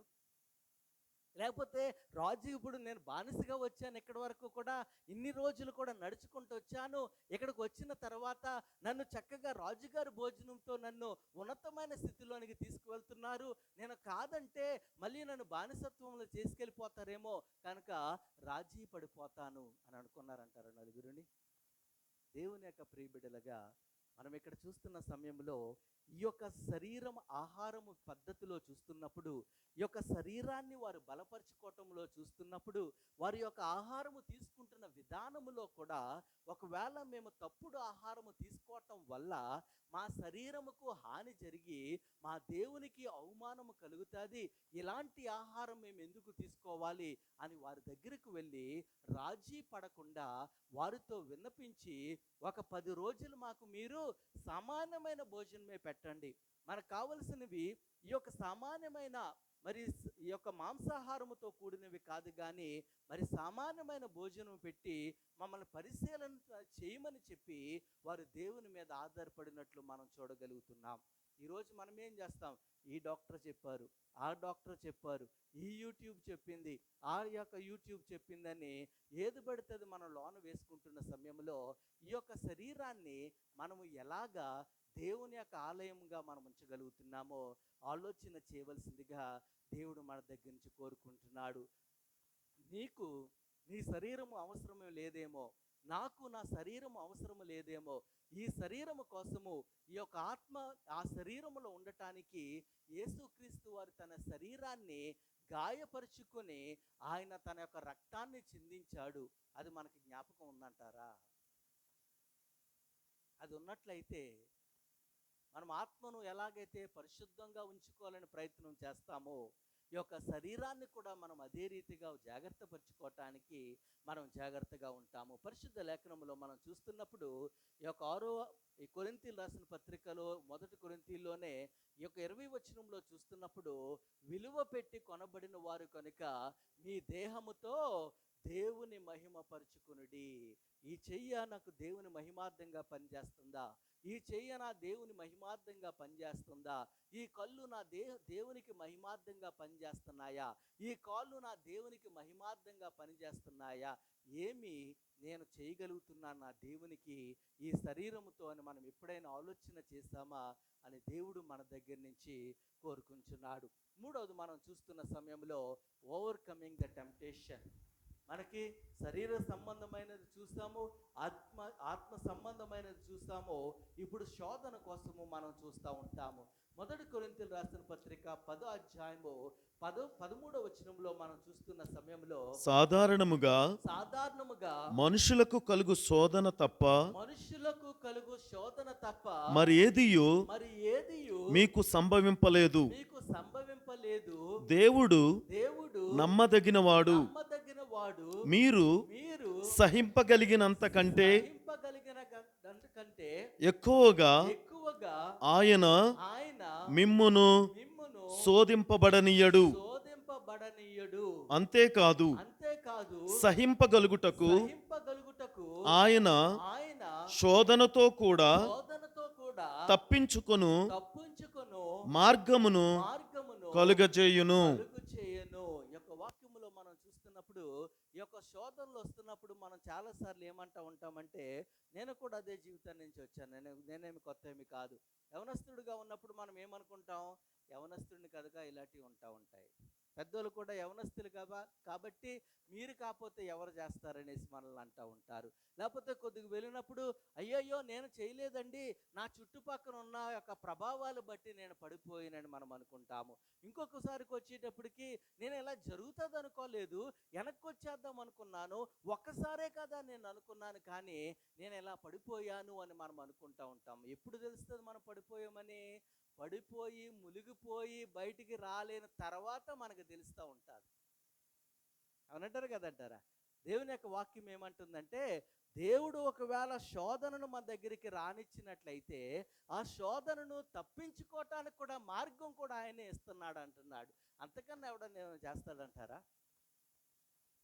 దేవుడు మనలను పవిత్రులుగా చూసుకోవటానికి, మన యొక్క ప్రవర్తన చక్కగా ఉండటానికి, మనము ఆయనకి ఇష్టమైన బిడ్డలుగా ఉండటానికి ఒక మార్గాన్ని దేవుడు మన కోసం ఏర్పాటు చేసి, ఆ మార్గములో శోధనలు వచ్చినా కానీ రానిచ్చి, మరి దాంట్లో పడిపోకుండా నీకు వేరే మార్గాలు దేవుడు నీకు తెరిచి మనల్ని ముందుకు తీసుకువెళ్తున్న సమయంలో మనం ఏ రీతిగా తప్పించుకోవటానికి మనం ప్రయత్నం చేస్తున్నామో మనం చూడాలి. ఉదాహరణకు దావీదు బెత్షెబ యొక్క కథను నేను తీసుకోవాలనుకుంటున్నాను. మనందరికీ కూడా తెలుసు. మరి చాలామంది మనం దావీదు అనుకుంటా ఉంటాడు, నేను ఆ తప్పు చేసేసాను, జరిగిపోయింది, ఎవరికీ కూడా కనపడతలేదు, అదంతా కూడా రహస్యంగా అయిపోయింది అని అతను అనుకున్నాడు. ఒక్కటే ఒక తప్పు చేశాడు అతను. ఏంటంటారు? మొట్టమొదటి చేసిన తప్పు అది. తన వారంతా కూడా యుద్ధంలో ఉన్నప్పుడు ఆయన యుద్ధంలోకి వెళ్లకుండా మిద్ది పైన సాయంకాల సమయం అందు ఉండటమే. ఏ సమయం అయితే ఏం జరుగుతుందో ఆ సమయంలో మనం అక్కడ లేకపోయినట్లయితే శోధనలోకి మనం వెళ్తాము. దావీదు ఆ రోజు యుద్ధము కోసం ఉంటూ యుద్ధంలోకి వెళ్ళగలిగినట్లయితే తన జీవితంలో ఆ తప్పు చేసి ఉండవాడు కాదు. పోనీ అతను అక్కడ ఉన్నాడు, అక్కడ ఉండి చూసిన తర్వాత తల తిప్పుకోవలసిన వాడు. ఒక ప్రసంగంలో నేను ఒకటి చెప్పాను, మన యొక్క తల 180 degrees తిరుగుతుందండి. ఎన్ని డిగ్రీస్ తిరుగుతుంది? 180 degrees తిరుగుతూ ఉంటుంది. ఈ 180 degreesలో ఏదో ఒక 2 degreesలో 3 degreesలో ఒక పాపం అనేది కనపడతా ఉంటుంది. ఈ 180 degreesలో 3 degreesని మనం తొలగించుకోగలిగినట్లయితే ఆ రెస్ట్ ఆఫ్ ద 177 degreesలో చూస్తే ఆ పాపంలో మనం పడం. కానీ మనం ఏం చేస్తున్నాము? అదే రీతిగా 180 దేవుడు 173 లేక 177 డిగ్రీలను మనకి తప్పించుకోవటానికి మార్గాలు ఇస్తున్నా కానీ మనం ఏం చేస్తున్నామంటే ఆ 177 డిగ్రీలని పక్కన పెట్టి ఆ 3 డిగ్రీల్లోనే మనం చూస్తున్నాము. కనుక మనం పడిపోయి మళ్ళీ ఎవరు నిందిస్తున్నాము? దేవుణ్ణే మనం నిందిస్తున్నాం. దావీదు కూడా మేడపైన ఉన్నప్పుడు ఆయన చూస్తున్న సమయంలో ఎన్ని డిగ్రీస్ ఉన్నాయి, ఒకవేళ ఆయన మొత్తం టోటల్గా వెనక తిరిగిపోతే ఇంకో 180 degrees దేవుడు సంపూర్తిగా ఇవ్వచ్చు. కానీ ఆ రీతిగా కాకుండా మరి వ్యభిచారమైన స్త్రీ కోసం మాట్లాడతలే, మన జీవితంలో కూడా ఏదో ఒకటి కనపడతా ఉంటుంది. ఒక డబ్బు కనపడుతుందేమో, లేకపోతే ఒక అబద్ధం ఆడవలసిన సన్నివేశం కనపడతా ఉంటుందేమో, లేకపోతే రహస్యంగా మనము ఈ యొక్క వేషధారణ జీవితము జీవలసి వచ్చిన పరిస్థితి మనకి కనపడుతుందేమో. అన్నీ కనపడుతున్నా కానీ దేవుడు మరొక కొన్ని డిగ్రీస్ మనకి ఇస్తున్నప్పుడు మనం ఎప్పుడైతే దానికి తొలగించుకోవటానికి మనం పక్కకు తొలగలుగుతామో దేవుడు అక్కడ అంటున్నాడు, నేనే శోధించినా కానీ నేను ఆ శోధన తప్పించుకోవటానికి ఒక మార్గాన్ని కూడా దేవుడు చేస్తానంటున్నాడు. గొప్పతనం ఏంటంటే కీర్తనలు 51కి వచ్చేటప్పటికి దేవుడు ఆ పాపము నుంచి పరిష్కారముగా, పాపము నుంచి ఆయన తప్పించుకోవటానికి ఆయన ఒక మార్గదర్శిగా దేవుడు ఒక ఏర్పాటును కూడా చేసినట్లు మనం చూడగలుగుతున్నాము. మరి యేసుక్రీస్తు వారు కూడా ఈ లోకంలో ఉండేటప్పుడు ఈ యొక్క మత్తయి సువార్త 4వ అధ్యాయంలో కూడా మనం చూసుకున్నప్పుడు ఆయన శోధింపబడటానికి అరణ్యంలోనికి వెళ్ళినప్పుడు మొట్టమొదటగా ఆకలితో ఉన్నందుకు సాతాను ఏం పెట్టిందంటారు?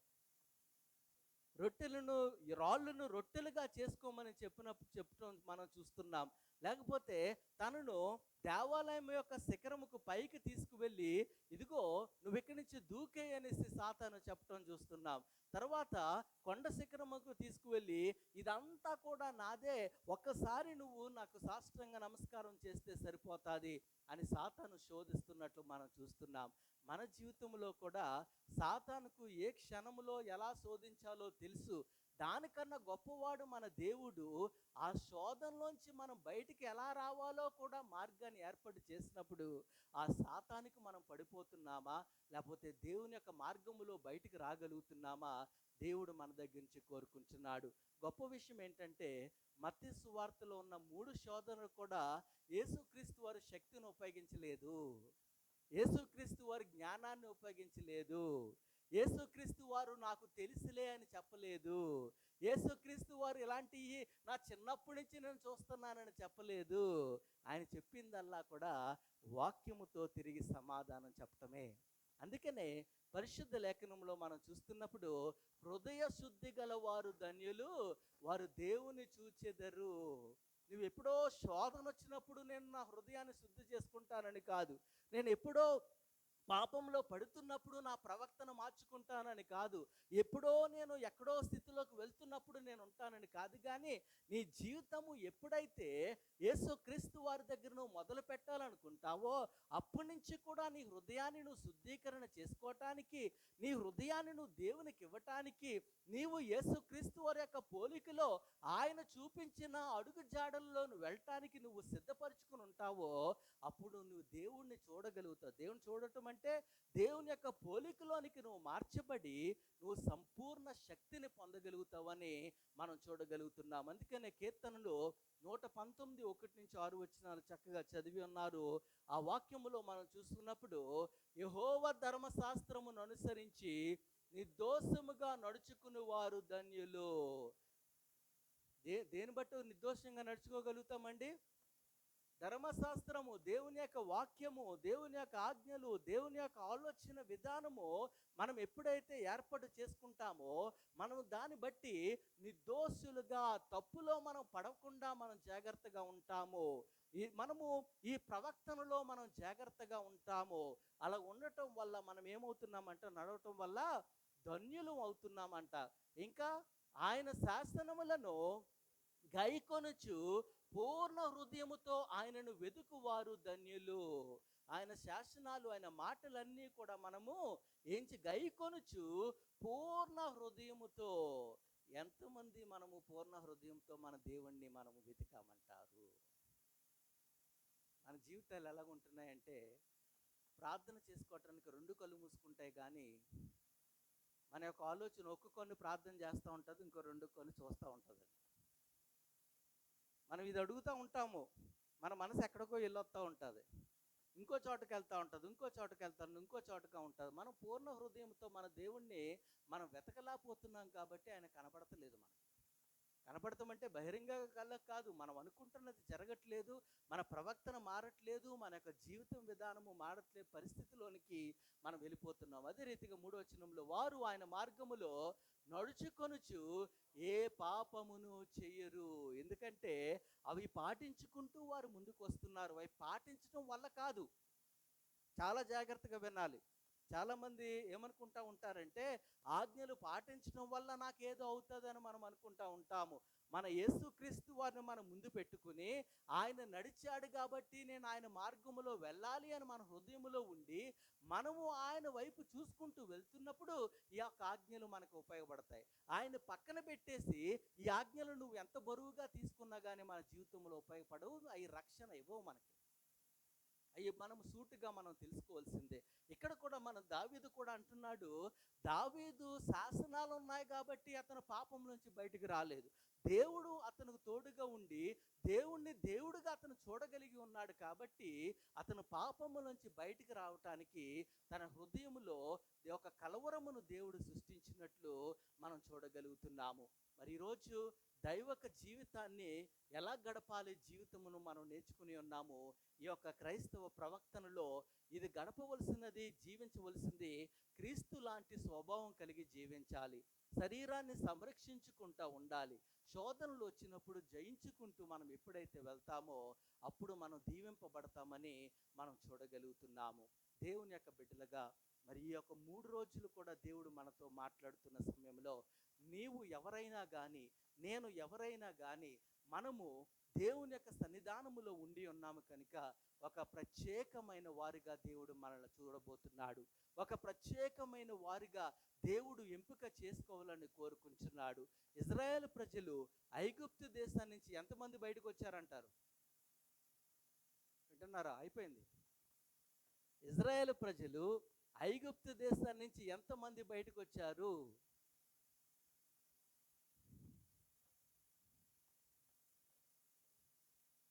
సంపూర్తిగా ఇజ్రాయేల్ ప్రజలు ఐగుప్తు దేశాన్ని నుంచి బయటకు అడుగు పెట్టినప్పుడు పురుషులు 20 సంవత్సరాలు పైబడి 80 సంవత్సరాల వరకు 6 లక్షల కాలుభారం అని ఉంటుంది.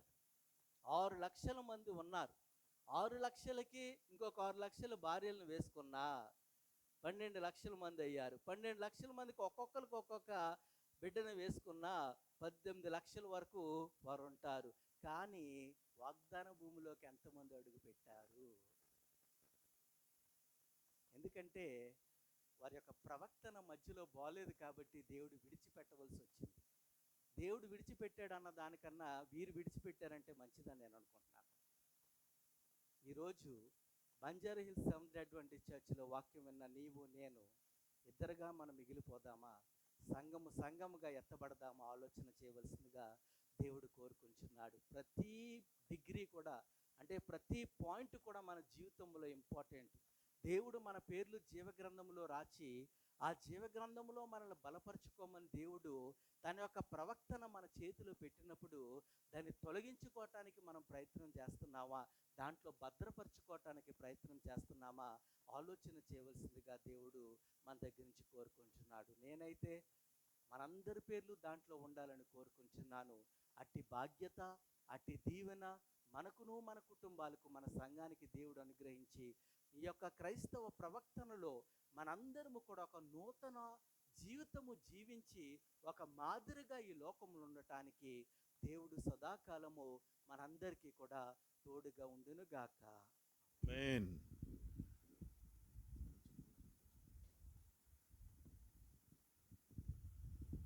Thank you so much master గారు. చాలా చక్కని ఈ యొక్క వర్తమానము ఈరోజు మొదటి రోజు మనందరికీ కూడా అందించుట కొరకు దేవుడు వారికి సహాయం చేసినందుకు దేవునికి వందనాలు చెల్లిస్తున్నాను.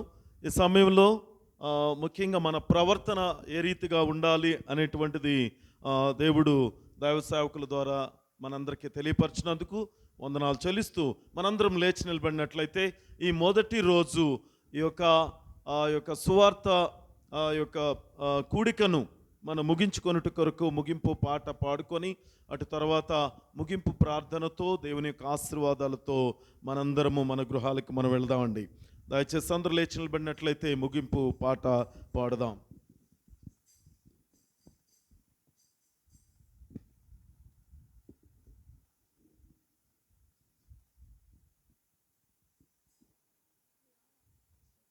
పడిపోతున్నా పదే పదే యేసయ్యా, జారిపోతున్నా మరి మరి మరింతగా, పడిపోతున్నా పదే పదే యేసయ్యా, జారిపోతున్నా మరి మరి మరింతగా, నీ ప్రేమను కాలదన్నీ నిన్ను వదిలేసానే, నీ ప్రేమకు అర్హుడను కాదు నన్ను క్షమించగలవా, నీ ప్రేమను కాలదన్నీ నిన్ను వదిలేసానే, నీ ప్రేమకు అర్హుడను కాను నన్ను క్షమించుమయ్యా. యేసయ్యా యేసయ్యా నన్ను మరచిపోకయ్యా, యేసయ్యా యేసయ్యా నన్ను విడిచిపోకయ్యా, యేసయ్యా యేసయ్యా నన్ను మరచిపోకయ్యా, యేసయ్యా యేసయ్యా నన్ను విడిచిపోకయ్యా. కన్నవారి కన్న కలలనే కాలదన్నానే, నన్ను మరచినే నిన్ను విడిచిని దారి తప్పనే, ప్రేమలో పడిపోతిని పరమార్గమునే మరచితిని, అంతులేని నీ ప్రేమకై నిన్ను చేరానయ్యా, నీ ప్రేమను కాలదన్నీ నిన్ను వదిలేసానే, నీ ప్రేమకు అర్హుడను కాను నన్ను క్షమించుమయ్యా, నీ ప్రేమను కాలదన్నీ నిన్ను వదిలే ప్రేమకు అర్హుడను కాను, నన్ను క్షమించుమయ్యా. యేసయ్యా యేసయ్యా, నీ ప్రేమ గొప్పదయ్యా. యేసయ్యా యేసయ్యా, నన్ను మన్నించగలవా. యేసయ్యా యేసయ్యా, నీ ప్రేమ గొప్పదయ్యా. యేసయ్యా యేసయ్యా, నన్ను మన్నించగలవా.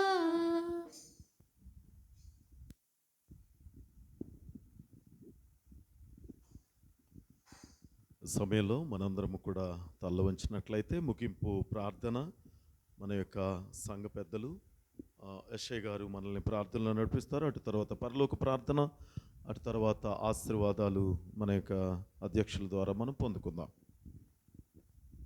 ప్రార్థన. పరిశుద్ధుడైన ప్రేమగల తండ్రి, దయగల ప్రభువా, ఇదిగో తండ్రి యొక్క మొదటి రోజున ఈ యొక్క సేవకులు ప్రభా మరి చక్కని వాక్యాన్ని ప్రభా మాకు అందించి ఉన్నందుకు మీకే వందనాలు, స్తుతులు, స్తోత్రాలు చెల్లించున్నాం ప్రభా. ప్రేమమయుడ, దయగల తండ్రి, కృపగలనైనా ఈ యొక్క ఇహలోకంలో ప్రభా మరి మమ్మల్ని విడిచి ప్రభా మాకు ఎన్నో విధాలుగా వాక్యం ద్వారా మా అందించి ఈ విధంగా మీరు జీవించమని మీరు సెలవిచ్చి మా కొరకై మరి మీరు తండ్రి దగ్గరకు వెళ్ళి ఉన్నారు తండ్రి. మళ్ళా తిరిగి వచ్చి మమ్మలను మీతో కూడా నీ యొక్క సన్నిధానానికి తీసుకువెళ్తానని మరి నీ వాక్యం ద్వారా చెప్పబడుతూ ఉన్నది ప్రభా. మరి ఈ యొక్క దినమున ప్రభా ఆ యొక్క సేవకులు తండ్రి చెప్పిన ప్రకారంగా మరి మమ్మల్ని మేము తగ్గించుకొని ప్రభా మేము జీవించుటకు కావలసిన సహాయాన్ని దయచేయండి. ఒకరి ఏడల ఒకరు ప్రేమ కలిగి మేము జీవించుటకు మమ్మల్ని ముందుకు నడిపించండి ప్రభా. కృపామయుడ, దయగల తండ్రి, మరి ఇంతవరకు కూడా మమ్మలను నీ వాక్యం ద్వారా నడిపించి ఉన్నారు ప్రభా. నీకు స్తోత్రాలు నాయనా, స్తోత్రాలు ప్రభా. ఈ యొక్క మొదటి దినాన్న తండ్రి నీ యొక్క బిడ్డలో మరి రాలేకపోయినప్పటికీ మరి రేపటి దినాన్న ప్రభా అనేకమైన బిడ్డలో నీ యొక్క సన్నిధానానికి వచ్చి నీ యొక్క వాక్యంలో పాలు పంచుకున్నట్టుకు కావలసిన సహాయాన్ని ప్రతి ఒక్క బిడ్డ హృదయాన్ని కదిలించి మరి మీ సన్నిధానానికి వచ్చుటకు తగిన సహాయాన్ని ప్రతి ఒక్క కుటుంబంలో ప్రతి ఒక్క బిడ్డ కూడా మీరు దయచేస్తారని మరి ముఖ్యంగా మనం చేస్తూ ఉన్నాం నాయన. మరి ఇదిగో తండ్రి యొక్క సేవకులు ఎంతో దూరం నుంచి వచ్చి మాకు ఈ విధంగా ఆ యొక్క వాక్యాన్ని అందించుతున్నారంటే ప్రభా అదంతా నీ కృప, నీ దయ నాయన. మరి వారి కుటుంబాన్ని మీరు బహుగా ఆశీర్వదించి ప్రభా మరి ఇంకా అనేకమైన చోట్ల మరి నీ యొక్క వాక్యాన్ని అందించడానికి కావాల్సిన సహాయాన్ని వారికి అనుగ్రహించండి. వారికి ఇచ్చినటువంటి ఇద్దరు బిడ్డలను మరి పాస్టర్ గారిని కూడా మీరు ఆశీర్వదించి కాచి కాపాడి ప్రభా వారికి మంచి ఆయుర్వేదాన్ని దయచేయండి. అలాగే ప్రభా మా సంఘ కాపరులను కూడా మీరు ఆశీర్వదించి నాయన వారి బిడ్డలను పాస్టర్ గారిని వారిని కూడా మీరు ఆశీర్వదించి కాచి కాపాడి నాయన వారు ఇంకా అనేకమైన సంఘాలకు ప్రభా మరి వెళ్ళి ఆయన వాక్యాన్ని అందించే భాగ్యాన్ని కూడా వారికి కూడా మీరు దయచేస్తారని మనం చేస్తున్నాను నాయన. ఇదిగో తండ్రి ఇక్కడ చేరినటువంటి ప్రతి ఒక్క కుటుంబాన్ని కూడా మీరు ఆశీర్వదించండి. ప్రతి ఒక్క బిడ్డను కూడా మీరు ఆశీర్వదించి కాచి కాపాడి ప్రభా ఎవరికి కూడా ఎటువంటి ఇరుకులు, ఇబ్బందులు, ఆటంకాలు జరగకుండా ప్రతి ఒక్కరిని కూడా మీరు ఎక్కడ సాటిని భద్రపరిచి నీ కృపలో నడిపిస్తారని దయగల ప్రభా ఈ యొక్క కూటాన్ని మేము ముగించుకొని తండ్రి మళ్ళా తిరిగి మీరు ఇచ్చినటువంటి యొక్క గృహాలకు మేము వెళుచుండగా మార్గమన్యం వద్ద మీరే మాకు సహాయదై ఉండి మమ్మల్ని సురక్షితంగా ఆయా గృహాలకు చేర్చి తిరిగి మిమ్మల్ని ధ్యానించుకునే భాగ్యాన్ని మా అందరికీ కూడా మీరు దయచేస్తారని త్వరలో రానయ్యున్న మా ప్రభువును మీ ప్రియకుమారుడైన యేసయ్య నామమున వేడుకొని ప్రార్థిస్తున్నాము తండ్రి. ఆమేన్. పరలోకమందున్న మా తండ్రి, మీ నామం పరిశుద్ధపరచబడును గాక, మీ రాజ్యం వచ్చును గాక, మీ చిత్తం పరలోకమందు నెరవేరునట్లు భూమి యందు నెరవేరును గాక. మా అనుదిన ఆహారం మాకు నేడు దయచేయండి. మా రుణస్థులు మేము క్షమించు ప్రకారం మా రుణములను మీరు క్షమించండి. మమ్ము శోధనలోకి తేక కీడు నుండి తప్పించుము. రాజ్యము, శక్తియు, మహిమయు నిరంతరము నీవై ఉన్నావు తండ్రి. ఆమేన్. మన ప్రభు అయిన యేసు క్రీస్తు కృపయు, దేవుని యొక్క ప్రేమయు, పరిశుద్ధాత్మక సహవాసము తలలు ఉంచుకున్న మీపై, మీ కుటుంబాలపై, మన యొక్క సంఘముపై ఇప్పుడును ఎల్లప్పుడూ యేసు వచ్చి పరంతరము తోడయుండును గాక. ఆమేన్.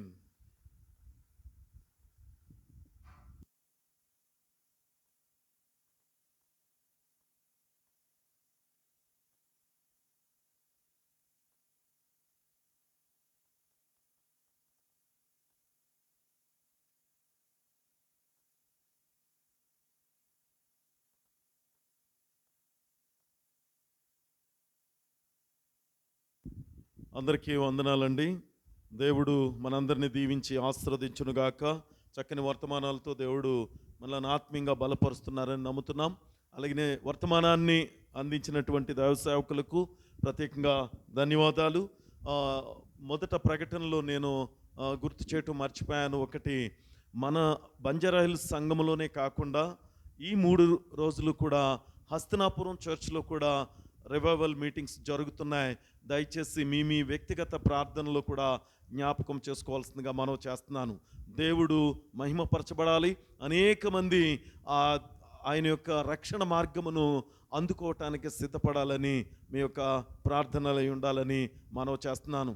దయచేసి ముందుగా ప్రకటన చేసినట్టుగా రేపటి రోజు 7:30 మనకి ఇక్కడ ఆరాధన ప్రారంభమవుతుంది కనుక దయచేసి సబ్బాతు దిన ఆరాధన, సిద్ధపాటు దిన ఆరాధన ప్రారంభమవుతుంది కనుక అందరూ కూడా త్వరగా సిద్ధపడి వచ్చి దేవుని మహింపరచవలసిందిగా మనవి చేస్తున్నాను.